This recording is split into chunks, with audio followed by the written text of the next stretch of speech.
Buenas noches a todos.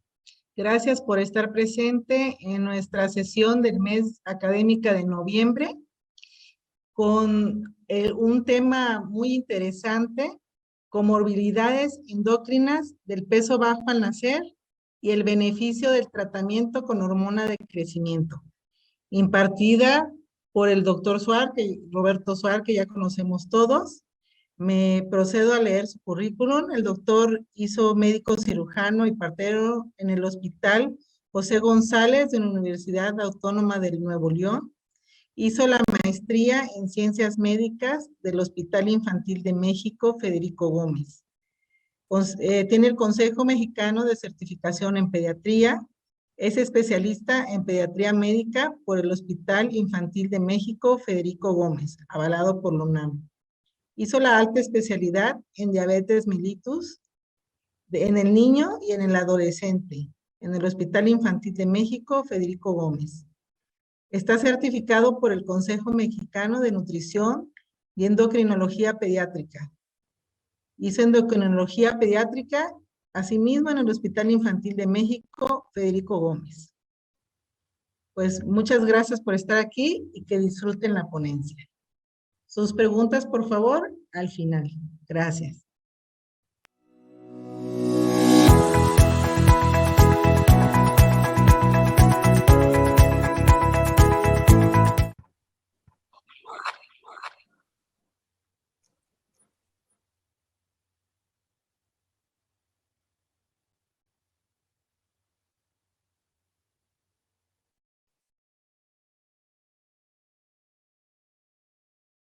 Muy buenas noches. En el marco del Día Mundial del Prematuro, el pasado 17 de noviembre, y el Día Mundial de Concientización para la Diabetes, el 14 de noviembre, hoy hablaremos de las comorbilidades endócrinas del pequeño para la edad gestacional y el tratamiento con hormona de crecimiento humano. Agradezco a la mesa directiva de la Sociedad Pediátrica Chiapaneca por permitirme estar aquí y hablar de este tema tan interesante. Y antes de comenzar, sí debo de decir mi conflicto de intereses, que fui contratado por la empresa Novo Nordisk para el desarrollo de este tema. Pues bien, el bajo peso al nacer es una entidad compleja que incluye a los neonatos prematuros y los de peso bajo para su edad gestacional. Estos últimos han sido estudiados ampliamente. Se observan resultados más adversos a corto, mediano y largo plazo. Entre ellos, hemos observado alto riesgo para diabetes mellitus tipo 2. De entre los objetivos del tema, voy a diferenciar conceptos actuales de retraso del crecimiento intrauterino, pequeño para la edad gestacional y bajo peso al nacer. Voy a describir las consecuencias a mediano y largo plazo de un crecimiento recuperado o no recuperado, así como también analizaré las complicaciones endocrino-metabólicas de los pequeños para la edad gestacional. Voy a describir las indicaciones, la respuesta y los efectos del tratamiento con hormona de crecimiento recombinante humano, de acuerdo a la evidencia científica y a la práctica clínica. Pues bueno, por definición, la restricción del crecimiento intrauterino es un diagnóstico prenatal que se realiza por el obstetra o subespecialista materno-fetal, haciendo referencia a la disminución del crecimiento fetal que impida su potencial de crecimiento genético, que de acuerdo con el último consenso y el Colegio Americano de Obstetras y Ginecólogos, se requiera algunas mediciones biométricas, además del peso fetal estimado menor a la percentila 10, y algunos autores refieren y propone menor a la porcentila 3, de acuerdo a la gráfica de crecimiento fetal para la población. Además de esto, se incluye en el diagnóstico una disminución del flujo sanguíneo placentario o de la arteria umbilical, ¿sí? Y una disminución también del índice de cintura o circunferencia abdominal con respecto al peso fetal menor a la porcentila 10. Y un índice de pulsatilidad de la arteria umbilical uterina mayor a la percentila 95. La importancia de identificar a un feto con restricción del crecimiento intrauterino radica en el alto riesgo de complicaciones pre- y postnatales, como podemos observar en la figura.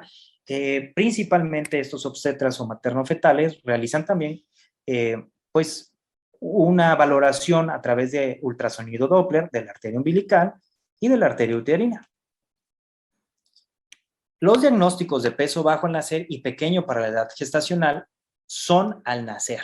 La Organización Mundial de la Salud adopta desde 1976 la definición de peso bajo al nacer como un peso al nacer inferior o igual a 2 kilos 500 gramos, independientemente de la edad gestacional.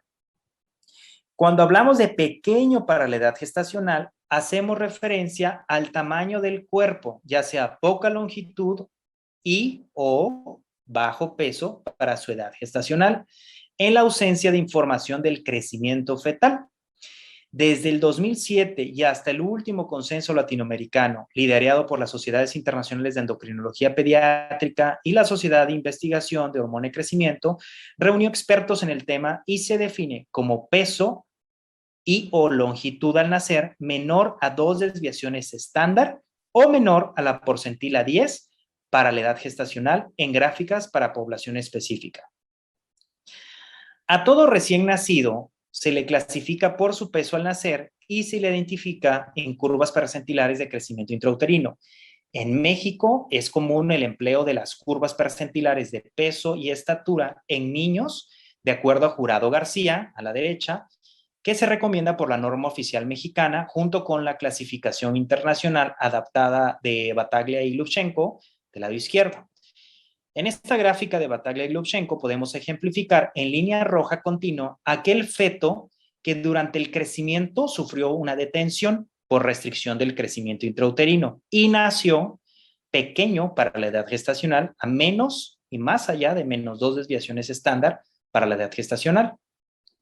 En contraste con la línea azul punteada, donde observamos un feto con un crecimiento que venía alto o grande y que sufrió restricción del crecimiento intrauterino o se estancó entre la semana 35-36 con interrupción de su incremento ponderal y nació con peso adecuado para su edad gestacional. Sin embargo, pudiera haber cursado con esta restricción del crecimiento intrauterino y si no conocemos esos antecedentes prenatales, pudiéramos decir que el niño tuvo un peso adecuado para la edad gestacional y pasar por alto esta restricción del crecimiento intrauterino con las consecuencias que más adelante vamos a ahondar. Y en la línea morada punteada podemos observar un neonato pequeño para la edad gestacional, pero que no tuvo ningún tipo de restricción en el crecimiento intrauterino. Se mantuvo su crecimiento paralelo y siempre en el carril más bajo, o menos 2 desviaciones estándar. A estos niños se les considera fetos constitucionalmente pequeños. En las gráficas de Jurado García de la derecha también podemos diagnosticar pequeños para la edad gestacional si su peso al nacer fue menor o igual a la porcentila 10, que está representada en línea roja, de acuerdo a la semana de gestación. Así tenemos prematuros, pequeños para la edad gestacional, de término, pequeños a la edad gestacional, o postérmino, pequeños para la edad gestacional. Y si nos damos cuenta, el 2 kilos 500 que la norma oficial mexicana y la Organización Mundial de la Salud había definido como peso bajo al nacer, se alcanzan generalmente alrededor de las 37 semanas de gestación, que sería un neonato de término. Ahora bien, estos niños y niñas que sufren una programación fetal durante la restricción del crecimiento intrauterino, y se hace alusión a una programación fetal debido a las teorías que conllevaron por la creciente evidencia de la asociación entre los eventos o insultos perinatales y con las enfermedades durante toda la vida del adulto y alteraciones en su metabolismo durante toda la etapa postnatal. De hecho, Barker en los 80s observó una tasa de mortalidad mayor en aquellos nacidos pequeños para la edad gestacional o con peso bajo, además de encontrar asociación de estos con isquemia cardíaca a edades muy tempranas y entre menor fue el peso al nacer, mayor fue el número de eventos de isquemia cardíaca en mayores adultos jóvenes. A estos estudios se le sumaron más estudios epidemiológicos retrospectivos sobre insultos en etapa prenatal asociados con enfermedades crónicas en adultos jóvenes, como es la diabetes mellitus tipo 2. Existen diferentes causas que pueden llevar a una restricción del crecimiento intrauterino y a una programación fetal. De las causas maternas ya estudiadas, principalmente está la obesidad materna por la resistencia a la insulina que la madre conlleva, con hiperglicemias y síndrome metabólico, el hiperandrogenismo por el síndrome de ovario poliquístico y, valga la redundancia, el síndrome de ovario poliquístico cursa con resistencia a la insulina. Puede tener la madre tejido adiposo disfuncional y, por lo tanto, o sea, obesidad abdominal de larga evolución, con aumento de la producción de las citocinas proinflamatorias por este tejido adiposo disfuncional. Hay generalmente hipercrecimiento en estos fetos cuando hay obesidad materna y resistencia a la insulina, sí, pero generalmente vamos a ver un peso elevado para la edad gestacional. ¿Por qué? Porque el aumento de la insulina, que va a ser el principal factor de crecimiento al unirse al factor de crecimiento tipo insulina, va a hacer que este feto crezca. Sin embargo, las causas maternas que conllevan a un RCIU es la desnutrición materna, la hipertensión arterial, la preeclampsia o la eclampsia, la obesidad, el síndrome metabólico y principalmente del síndrome metabólico es la dislipidemia y del síndrome de ovario poliquístico es el hiperandrogenismo, la diabetes gestacional mal controlada, así como tabaquismo o drogas, así e infecciones. Todo esto te conlleva a una disminución del flujo placentario y de la arteria uterina y, por lo tanto, una desnutrición in útero. Hayes y Barker, entonces ya hace algunas décadas, proponen la teoría del fenotipo ahorrador, hablando de programación fetal en estos niños con RCIU, según la cual esta teoría de fenotipo ahorrador, a partir de una adaptación fetal para ahorrar glucosa en respuesta a la desnutrición intrauterina, progresa a resistencia a la insulina durante la etapa adulta. Ya se sabe que los niños con restricción del crecimiento intrauterino va a haber una redistribución del flujo sanguíneo hacia órganos vitales debido a este compromiso nutricional. Se va hacia principalmente cerebro, corazón, suprarrenales y placenta.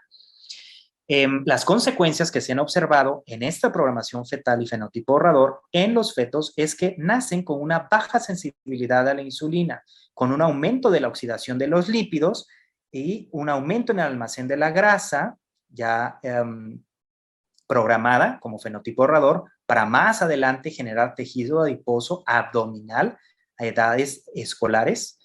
También puede suceder una disminución de las células beta y poca secreción de insulina, disminución de la nefrogénesis, así como un aumento en la actividad de la renina-angiotensina y por lo tanto llevar a hipertensión.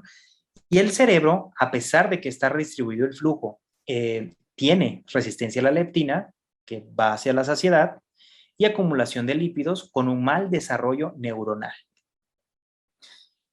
Además de las consecuencias metabólicas por la programación fetal por RCIU, existe una disfunción endotelial observada en recién nacidos con pequeños para la edad gestacional y un aumento del grosor en la íntima media aórtica y carotidia también se ha observado. Hay un aumento de las citocinas proinflamatorias, recordemos, y además, pues va a haber una disminución de las adiponectinas y menos leptina, que son las que regulan la saciedad, así como disminuye la sensibilidad a la insulina. Hay mayor grelina y la grelina está implicada en el hambre y en el bajo gasto energético.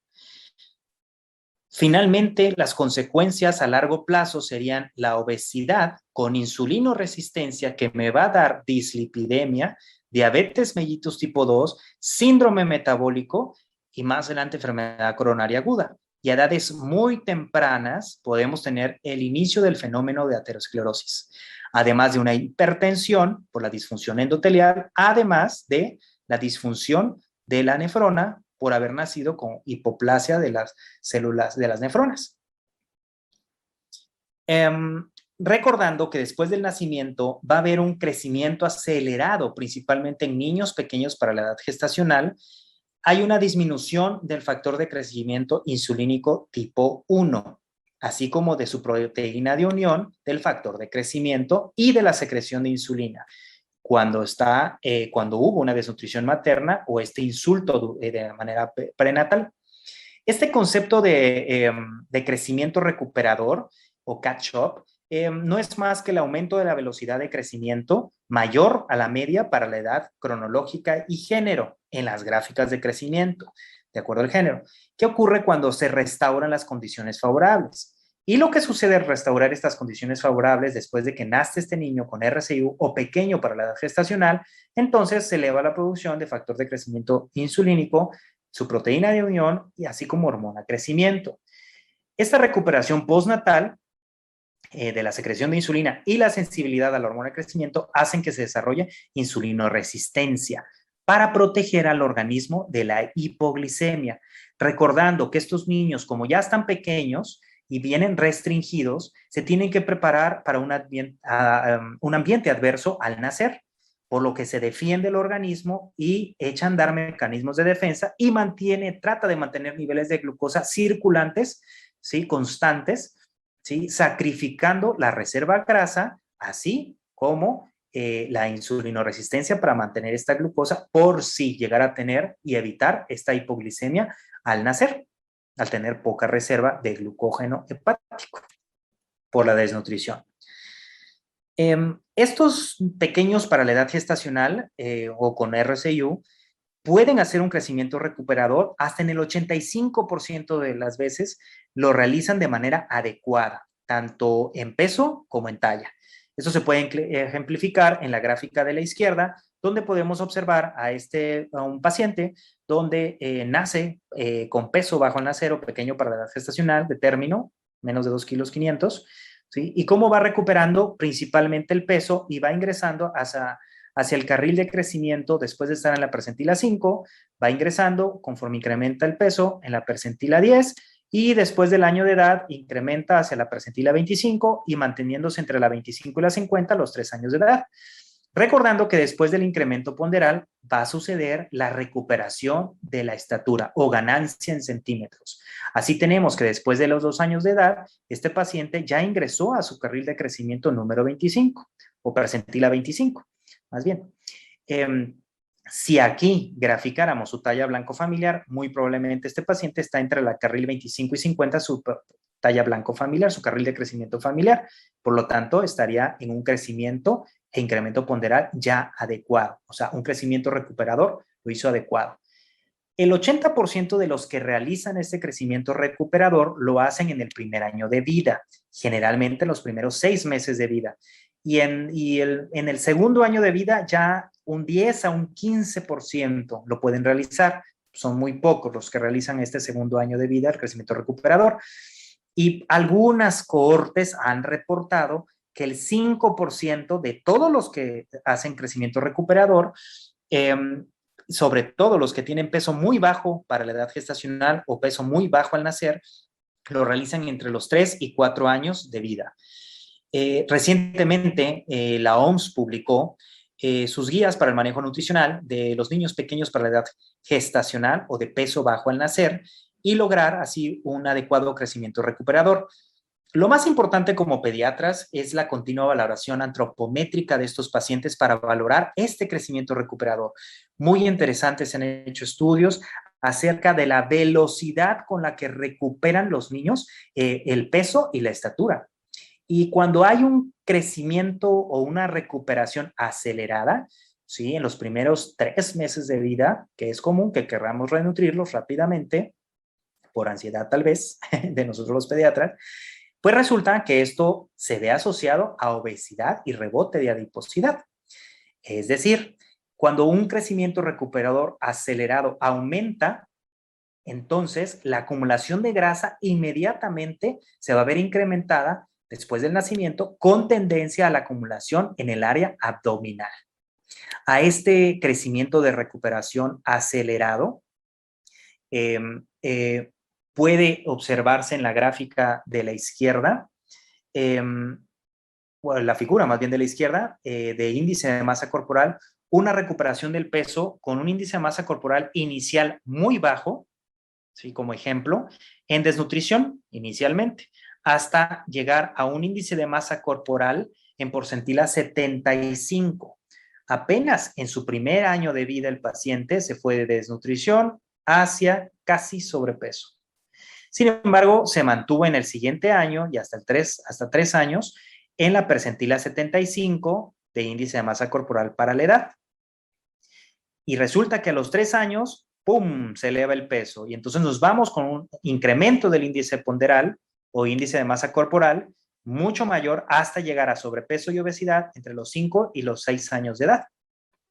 A esto se le llama rebote de adiposidad temprano.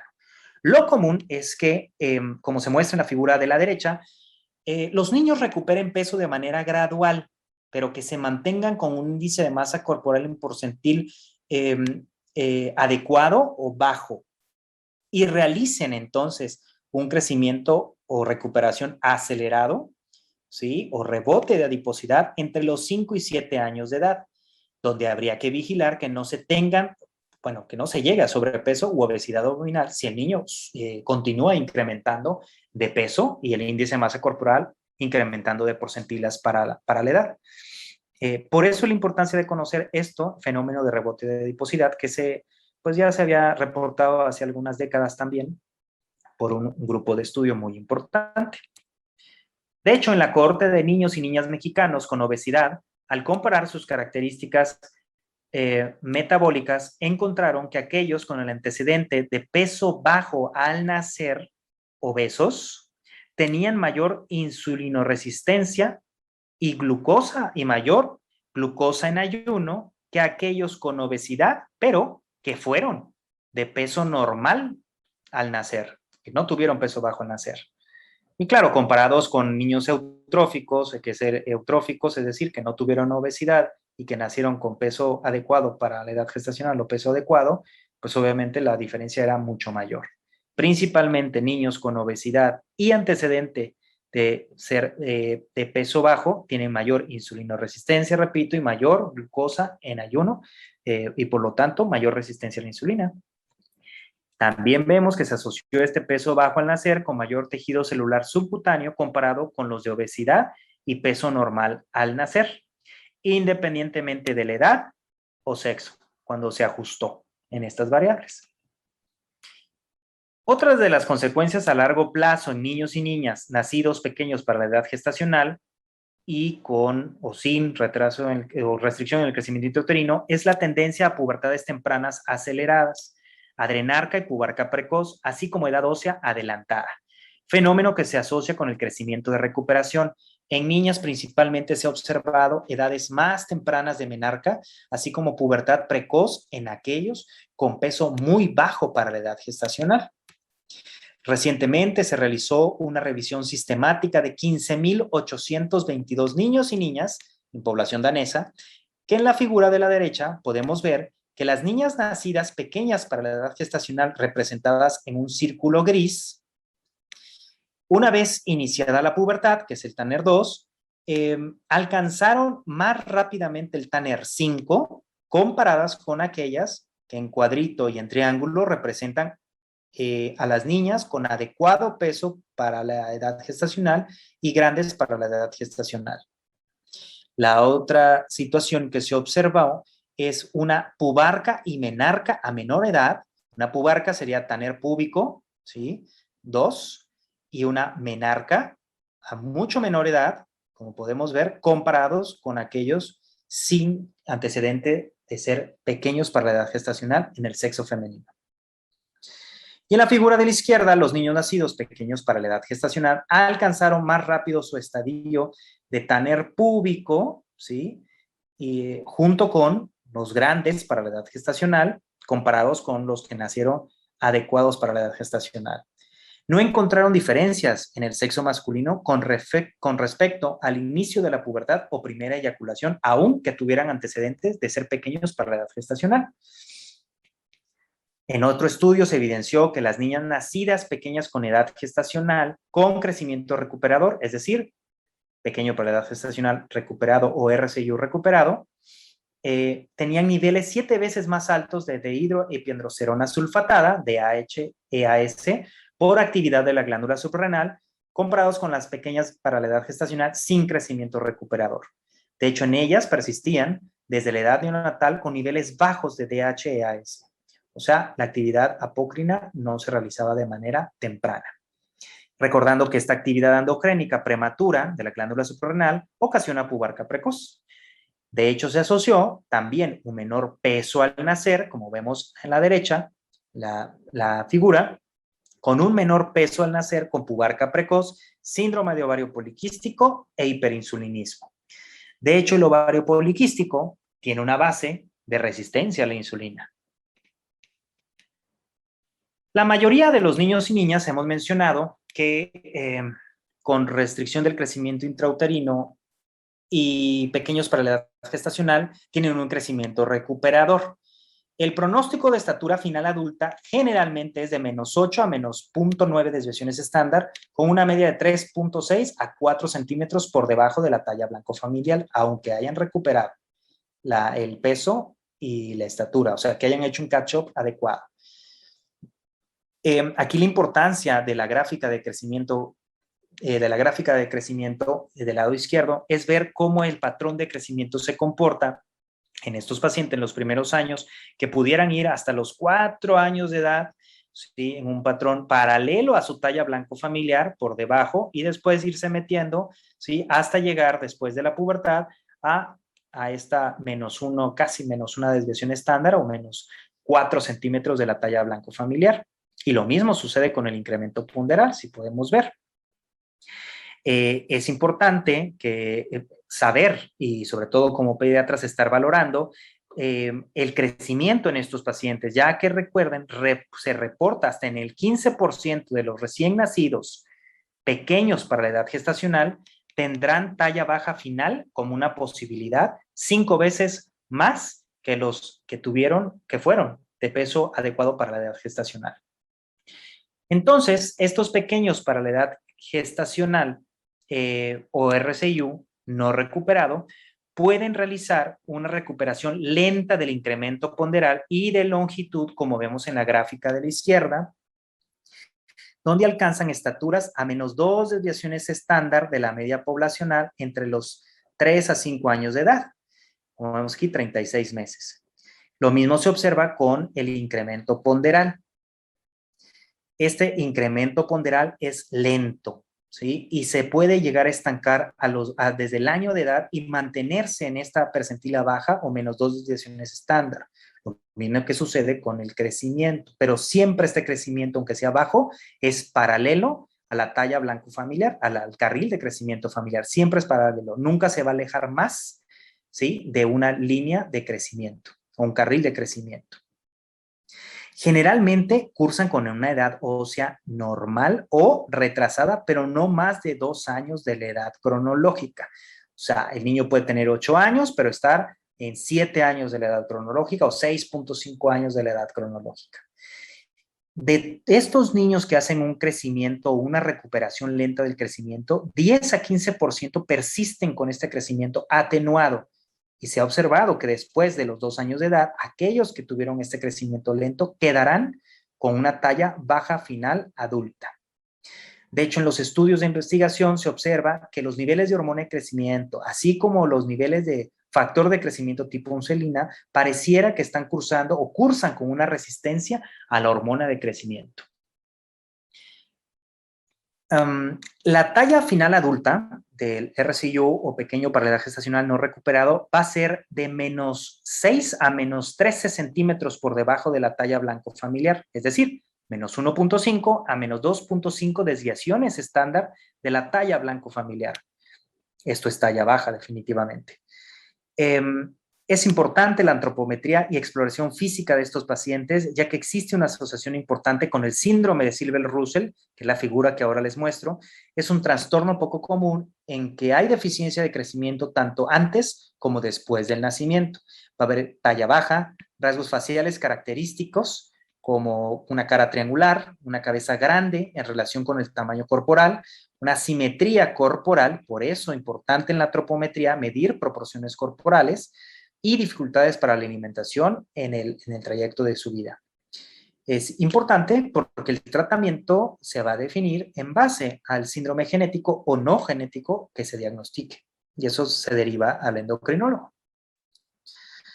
Por lo anterior ya mencionado, puedo enumerar las consecuencias endocrinológicas del niños y niñas con antecedente de RCIU y o pequeño para la edad gestacional, y son talla baja, obesidad e insulinoresistencia, enfermedad cardiovascular precoz y diabetes mellitus tipo 2, adrenarca y pubarca precoz, así como pubertad temprana, no precoz, pero sí temprana, rápidamente progresiva, con un menor pronóstico de estatura y menarcas más tempranas en las niñas específicamente. De hecho, el tratamiento con hormona de crecimiento en los niños pequeños para la edad gestacional y restricción del crecimiento intrauterino no recuperado fue aprobado y avalado por la Food and Drug Administration desde el 2001. Así también fue aprobado y avalado por la Agencia Europea de Evaluación de Productos Médicos desde el 2003. De hecho, hoy en día se sabe que el tratamiento para niños pequeños con edad gestacional y RCIO no recuperado es la hormona de crecimiento. No es una opción, es el tratamiento finalmente. Se recomienda iniciar el tratamiento en todo niña o niñas mayor de 2 años de edad que tenga talla baja con antecedentes de ser pequeños para la edad gestacional sin crecimiento recuperador. Se recomienda iniciar con una dosis ponderal más alta que la indicada para deficientes de hormona de crecimiento. Lo anterior, por lo que comentábamos, que semejan una resistencia a la hormona de crecimiento. Se ha observado hasta un incremento de la talla de 1.2 a más 2 desviaciones estándar posterior a 3 años de tratamiento. Es decir, incrementan más de 2 carriles percentilares de crecimiento durante más de 3 años de tratamiento. Un ejemplo de ello en la práctica clínica es este caso. Y vamos a ver. La paciente acudió a mi valoración a los 9 años, 6 meses de edad. Notaba la mamá que siempre había sido la más pequeña del salón de clase, que desde los 2 años, bueno, desde el año de edad siempre había sido pequeña, había estado subiendo de peso, desde que nació tenía un antecedente de 2 kilos 320 gramos, 38 semanas de gestación. Le comentó su pediatra que había que renutrirla, que era muy importante, y en el primer año empezó a incrementar de peso, no así tan rápido de estatura, y después del año de edad notó la mamá que sí crecía, pero lento. Eso es muy característico, te lo comento, con el antecedente de pequeño para la edad gestacional. Entonces, al reproducir la gráfica, vi que se encontraba su estatura, siempre caía, siempre, todas las estaturas previas, por mediciones por pediatría, caían siempre entre la percentila 25 y 10. Siempre habían estado paralelas al carril de crecimiento familiar. O sea, crecía la niña, sí, pero de manera lenta. No había una progresión en la desaceleración. No es como que cada vez estaba siendo menor la velocidad de crecimiento. Se mantuvo constante. Resulta cuando llega conmigo a los 9 años, 6 meses, lo primero que tienes que valorar, además de ver todo este interrogatorio, es las características antropométricas y de pubertad. Tenía un Tanner mamario 1, es decir, no estaba en pubertad, un Tanner púbico 2, es decir, ya había iniciado la pubarca, o sea, la actividad adrenal, ¿sí? Me refirió que desde los 7 años y medio, ya tenía vello púbico, y como les comentaba, los pacientes con pequeños para la edad gestacional cursan con pubarcas y adrenarcas a muy tempranas edades. Después de esa primera valoración, nos citamos a los 6, bueno, llegaron después de 6 meses, ya con la radiografía, una edad ósea para valorar velocidad de crecimiento y una edad ósea. Resulta que la edad ósea estaba retrasada 1 año, es decir, la niña ya tenía 10 años y la edad ósea tenía 9 años, no más de 2 años de retraso, recuerden. Persistía una velocidad de crecimiento baja, pero consistente, con la percentila 10 en las gráficas de crecimiento para niñas a los 10 años de edad. Ya con su telarca, a los 10 años, entonces ya tenemos pubertad, entonces el diagnóstico sería peso bajo al nacer, no recuperado, y el tratamiento es la hormona de crecimiento recombinante humana. Se inició una dosis estándar de 0.25, incrementamos hasta 0.3 miligramos kilogramos semana, y finalizamos hasta los 13 años, 7 meses de edad, con una edad ósea de 15 años, porque dejaron de asistir. En realidad debería ser hasta los 14 años o cuando la velocidad de crecimiento a pesar del tratamiento con hormona de crecimiento, no esté más allá de 2 centímetros por año calculado. Como podemos observar, el resultado final de esta niña que estuvo en tratamiento durante 3 años y 7 meses fue muy favorable. De estar en la percentila 10 de carril de crecimiento, incrementó durante los años hasta llegar a la 25, casi 50. Y quedó aproximadamente, ¿sí? Aproximadamente, ¿sí? A los 15 años quedó de 1,59 cuando la talla blanco familiar es de 1,63. Entonces, a menos 4 centímetros de la talla blanco familiar, como es lo reportado en aquellos que hacen crecimiento recuperador. Ya existe evidencia suficiente del beneficio del tratamiento con hormona de crecimiento para mejoría de la talla adulta final. Diferentes cohortes de países han reportado su causística. En este estudio que les traigo de España, que les hago referencia, al inicio del tratamiento peripuberal con antecedente de haber sido pequeños para la edad gestacional no recuperados y con talla baja, podemos observar que sí hay beneficio del tratamiento con hormona de crecimiento, en este caso del lado izquierdo de las niñas, aún siendo por un corto periodo de 3 años en la mayoría de los casos reportados en el estudio. Y observamos que continuaron creciendo aún después de que ya había terminado su tratamiento, o sea, a los 15 años ya no tenían tratamiento, siguieron creciendo y llegaron a una estatura final adulta, alrededor de los 18 años de edad, pues bastante significativa la diferencia del carril de crecimiento inicial al carril de crecimiento final. Pero aquellas niñas que iniciaron el tratamiento con hormona de crecimiento en pubertad, el beneficio no fue mayor que aquellas que estaban prepuberales y que fueron 2 años mínimo previos al inicio de la pubertad. Eso se puede observar en contraste con los varones de este estudio, donde los varones, como iniciaron alrededor de los 10 y 11 años de edad el tratamiento, la mayoría de los varones a los 10 años de edad no tenían inicio de la pubertad, no había gonadarca. Entonces se observa que el inicio del tratamiento fue peripuberal o prepuberal y al final, en las líneas punteadas más oscuras o negritas, se observa un mayor incremento del carril de crecimiento, de estar a menos 2 desviaciones, más de menos 2 desviaciones estándar, llegaron a finalizar algunos hasta más 0,5 desviaciones estándar de la media poblacional. Resulta que se reportaron cambios metabólicos interesantes en un estudio muy grande que se realizó acerca de, bueno, es una corte muy grande acerca de en adultos jóvenes que fueron nacidos pequeños para la edad gestacional. Es un estudio prospectivo, se compararon los de talla baja, aquellos nacidos con pequeños para la edad gestacional, con talla baja, pero que recibieron hormona de crecimiento, con pequeños para la edad gestacional y talla baja que no recibieron tratamiento con hormona de crecimiento, así como aquellos con pequeños para la edad gestacional, pero que hicieron crecimiento recuperador, y el grupo control, que fueron aquellos con peso adecuado para la edad gestacional. Resulta que encontraron que después de 5 años de haber terminado el tratamiento con hormona de crecimiento, la talla adulta final fue mucho mayor significativamente a menos 1,6 desviaciones estándar de la talla blanco familiar, comparados con aquellos que no recibieron tratamiento, que quedaron a menos 2,6 desviaciones estándar de la talla diana familiar. Se reportaron cambios metabólicos interesantes a los 6 meses de haber concluido el tratamiento con hormona de crecimiento, donde hubo un incremento significativo de la sensibilidad a la insulina sostenida a los 2 y a los 5 años posteriores en vigilancia.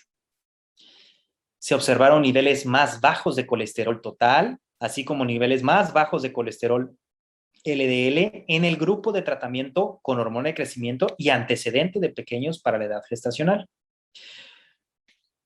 Lo que también salta a la vista y es muy importante es que aquellos pequeños para la edad gestacional y que no realizaron crecimiento recuperador o catch-up tienen los niveles de colesterol más altos, así como los niveles de colesterol LDL. O sea, tienen un mayor perfil aterogénico. Otro de los estudios con la corte más grande, multicéntrico, donde participan diferentes países de Europa, es Nordinet, IOS, y en América el programa ANSWER, Del 2002 al 2016 incluyeron 37,702 pacientes, de los cuales los pequeños para la edad gestacional representaron el 20.7% de la población tratada con hormona de crecimiento. Clasificado a estos niños con RCIU y hormona de crecimiento o pequeños para la edad gestacional en tratamiento con hormona de crecimiento como un grupo de bajo riesgo para eventos adversos, junto con los de deficiencia de hormona de crecimiento.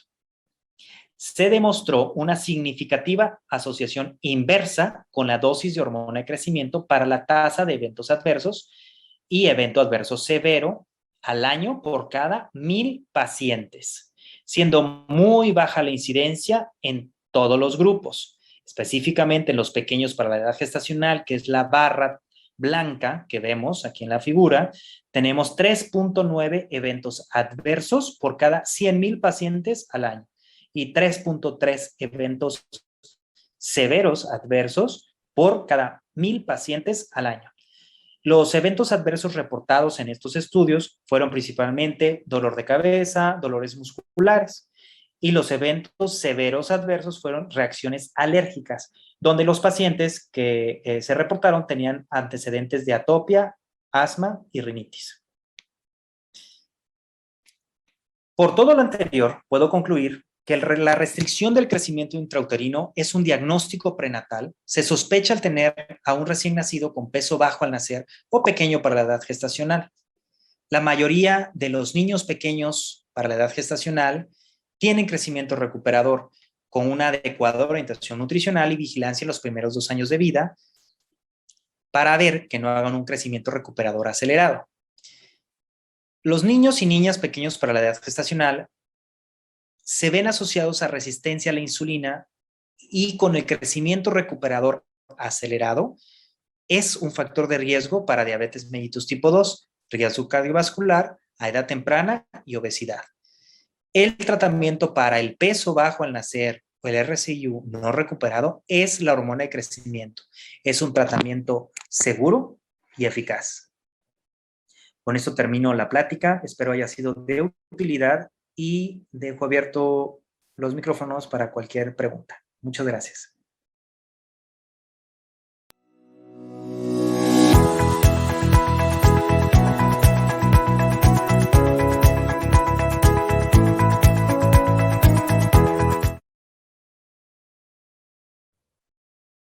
Bueno, pues muchísimas gracias, doctor Suárez. Le agradecemos su ponencia, la verdad, muy interesante, ¿no? Nos da un panorama, bueno, también de nosotros, los neonatólogos que estamos en contacto con este tipo de bebés, cómo es la importancia de la programación fetal, todo lo que antecede a un embarazo y cómo esto puede repercutir posteriormente en el recién nacido, ¿verdad?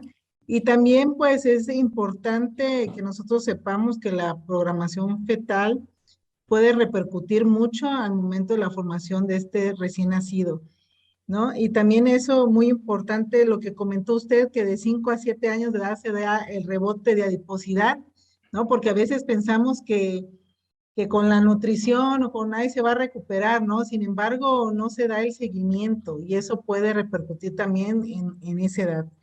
Y otra cosa muy importante, que también eso puede repercutir cuando los pacientes llegan a su pubertad, ¿verdad? Y otra cosa interesante, doctor, que vimos es que cómo esto repercute en la talla final en la edad adulta, ¿verdad? Eso también es algo muy importante que comentó usted y que cómo puede repercutir esto ya al final, ¿verdad? Que es a veces lo que nos preguntan los papás de que ¿y si va a tener la misma talla que nosotros al final, ¿verdad, doctor? Entonces, le agradecemos muchísimo, tan interesante, y le cedo la palabra para la sesión de preguntas y respuestas. Mientras, por favor, les pido que enciendan sus cámaras.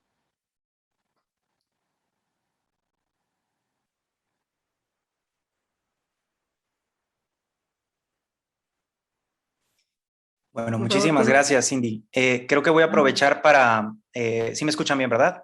Voy a aprovechar para contestar algunas de las preguntas que llegaron, que me están haciendo llegar también de manera aquí en el chat. Entonces, muy interesante una de las preguntas que hacen acerca de cuánto tiempo se aconseja el uso de hormona de crecimiento para que sea de manera segura. Específicamente, y hablando en este tema, que son pequeños para la edad gestacional no recuperados o con antecedente de restricción del crecimiento intrauterino no recuperados, el tiempo de administración para que sea segura es específicamente lo que comentaba en el ejemplo de la paciente, hasta que alcancen una edad ósea de 14 años o hasta después de 2 años que el paciente haya ingresado a su carril de crecimiento y lo haya mantenido. Es decir, podemos iniciar un tratamiento desde muy temprano, 2 años de edad, que es lo indicado por la FDA, ¿sí? Y mantenerlo hasta la pubertad y hacer un estirón de la pubertad excelente en estos pacientes y culminar hasta que suceda la menarca en las niñas con una edad ósea aproximada de 13 años de edad ósea, casi 14, y en los varones 14, casi 15, cuando sucede después de la eyaculación. Eso sigue siendo seguro. Esas son las indicaciones, de hecho, actuales de suspensión del tratamiento para que sea de manera segura, no más allá del cierre del cartílago de crecimiento. Eso es lo más importante. No más allá que una vez ya cerró el cartílago de crecimiento. Generalmente en las niñas, como digo, es a los 14 años y en los varones a los 16 años de la edad ósea, no de la edad cronológica, de edad ósea. Es manera segura. Ahora, no solo se trata del tiempo, la temporalidad del uso de la hormona de crecimiento, se trata de un seguimiento a nivel metabólico. Específicamente en estos pacientes, como comentaba, tienen insulinoresistencia, una predisposición muy alta a insulinoresistencia y sobre todo acumulación de grasa y grasa a nivel visceral, o sea, grasa abdominal. Entonces, el seguimiento con el uso de hormona de crecimiento, tenemos que estar dándoles también un seguimiento metabólico, porque de por sí estos pacientes ya tienen alto riesgo metabólico, más aparte ingresamos hormona de crecimiento y tenemos que estar monitorizando también el incremento de peso por este rebote de adiposidad que pueden tener estos pacientes de manera temprana o en este caso de manera, lo que ya se observa entre los 5 y 7 años de edad. Pero, pues bueno, específicamente contestando la pregunta de seguridad, ese es el tiempo que se puede usar. Y otra de las preguntas que también me hacían, que se estaban haciendo aquí, es si las instituciones están autorizadas para indicar, o bueno, para autorizadas para, bueno, específicamente dice para administrar hormona de crecimiento. Tiene que ser indicado por un endocrinólogo pediatra, definitivamente. Tiene que tener la valoración del endocrinólogo pediatra y tener una indicación precisa el uso de hormona de crecimiento. Si está autorizado, una vez que el endocrinólogo pediatra lo indicó, sí, sí está autorizado, porque como bien comentaba, el tratamiento actual, y se sabe desde el 2001, por eso se aprobó, para pequeño para la edad gestacional, no recuperado, es la hormona de crecimiento. O sea, dentro de su tratamiento multidisciplinario que pudiera tener este niño con RCIU, RCIU al no ser recuperado, es la hormona de crecimiento. No solo para estatura, no es para fines estéticos. Recuerden los cambios metabólicos que puede llegar a tener el paciente y con hormona de crecimiento pueden mejorar, como comentábamos en el último estudio que mencionaba de una corte muy amplia de adultos jóvenes que tuvieron antecedentes de ser pequeños para la edad gestacional no recuperados y que recibieron tratamiento con hormona de crecimiento.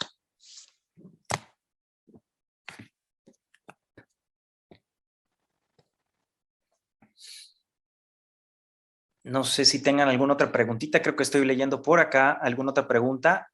Muy interesante también, que si en las pubertades rápidamente progresivas, que ya se detectan una vez ya detectadas, están en la pubertad, se aconseja el tratamiento. Sí, sí, ese sería otro tema, pero específicamente el uso de hormona de crecimiento en una pubertad temprana, rápidamente progresiva, ¿pudiera utilizarse? Sí, se pudiera utilizar. Son algunas de las indicaciones off-label, se le llaman, porque las indicaciones para hormona de crecimiento son muy precisas, pero en una pubertad temprana rápidamente progresiva, tendría que ser individualizar los casos en los cuales está la edad ósea adelantada, tenemos un pronóstico de estatura mucho menor con respecto a la talla blanco familiar, debido a que se está pronosticando una menarca o un cierre temprano del cartílago de crecimiento. Pudiera ser el tratamiento, sí, claro.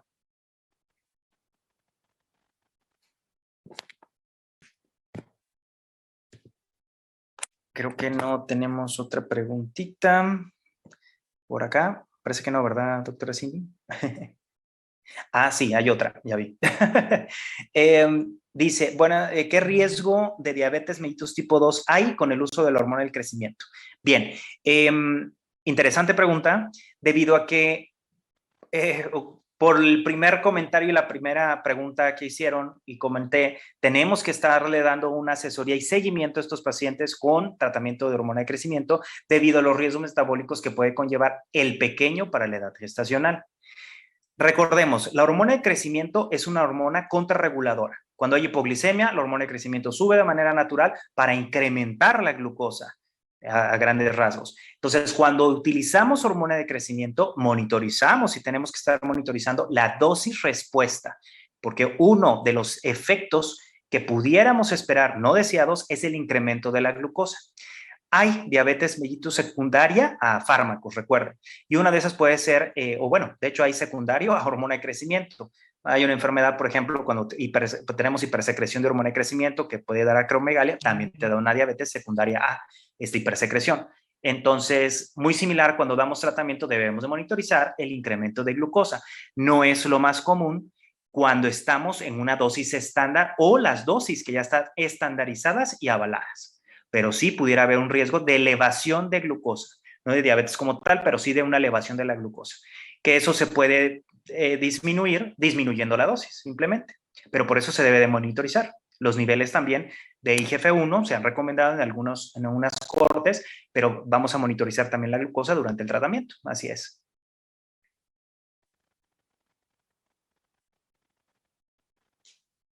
Creo que ahora sí, ahí nos quedamos en esas preguntas, ¿verdad?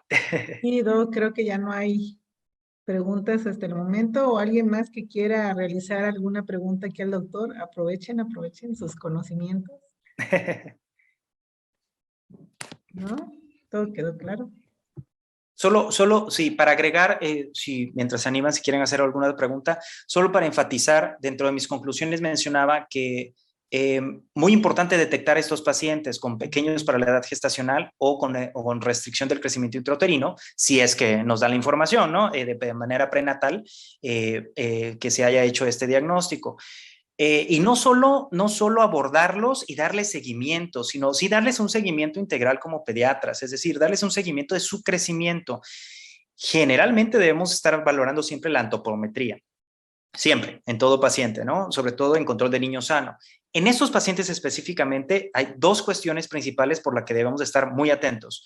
Uno es la estatura, que durante estos 2 primeros años hagan este crecimiento recuperador, y cómo lo podemos ver en las gráficas, simplemente estar graficando su peso y al mismo tiempo estar viendo que su estatura vaya incrementando de carril de crecimiento.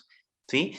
Y número 2 sería, pues, que no hagan un crecimiento tan acelerado o recuperado acelerado, porque hoy en día ya sabemos, estos rebotes de adiposidad que pueden suceder de manera temprana están asociados directamente para grasa visceral, resistencia a la insulina y futuramente, pues, diabetes mellitus tipo 2. Hoy en día hay mucha diabetes tipo 2, bueno, hay una incidencia mayor, hablando más seriamente, de diabetes mellitus tipo 2 en pediatría. Y puede ser que muchos de estos pacientes tengan estos antecedentes de ser pequeños para la edad gestacional o también adecuados para la edad gestacional, pero que no sé por qué tenemos esta ansiedad a veces de querer alimentar y crecen. Y en los primeros 6 meses estamos ya con una percentila de peso para la talla 75 y nos vamos al 85 y de ahí para arriba, ¿no? Entonces, muy importante también. No solo este tema es acerca de pequeño para la edad gestacional y el uso de hormona de crecimiento para el beneficio principal que sería la estatura, sino también para los riesgos metabólicos que estos conllevan y su beneficio que puede acarrear. Efectos secundarios, comentan acá, que es uno de los estudios más grandes que se han realizado y que fueron de los últimos. Ya no mencioné específicamente los efectos secundarios. De los reportados y principales es dolor de cabeza, bajo porcentaje, pero es de los más reportados, el dolor de cabeza o cefalea inicialmente, y con unas dosis más elevadas, cuando estamos elevando dosis, aumentando dosis, si no nos pueden dar hasta pseudotumor cerebri. Por eso las dosis, somos muy acuciosos con las dosis, dependiendo del diagnóstico que tenga el paciente para el uso y tratamiento de hormona de crecimiento. Otras de las dolores del crecimiento pues, en piernas, pero también pudiera haber dolor en el tendón de Aquiles, y esto sí es con un rápido crecimiento o aceleración del crecimiento de la tibia, puede conllevar también a un desgarre del tendón de Aquiles. Muy poco se ha reportado, pero bueno, volvemos a lo mismo, se tiene que estar monitorizando al paciente, tanto su crecimiento, la velocidad, su patrón metabólico, en fin. Y otro de los efectos secundarios que se ha visto también en estos pacientes pudiera ser alergia o reacción a la administración por el vial. Muy bajo, muy bajo el porcentaje, pero lo tengo que mencionar y siempre se lo digo a los papás. En mi experiencia, ninguno ha presentado.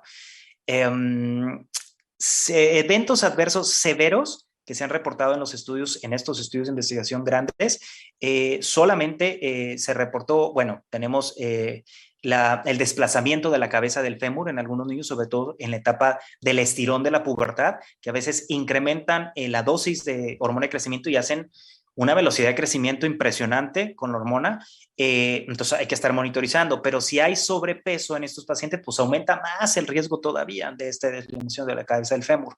Se reportó son muy poquitos los casos, pero bueno, se reportó. Que estuviera asociado al tratamiento específicamente, no, es poco probable, decían en este estudio. Y creo que hay más. No hay más. No, doctor, ya no hay más preguntas. Pues le agradecemos muchísimo a nombre de la Sociedad Chiapaneca de Pediatría por su extraordinaria ponencia, doctor. Y pues, no sé qué más quiera comentar, doctor.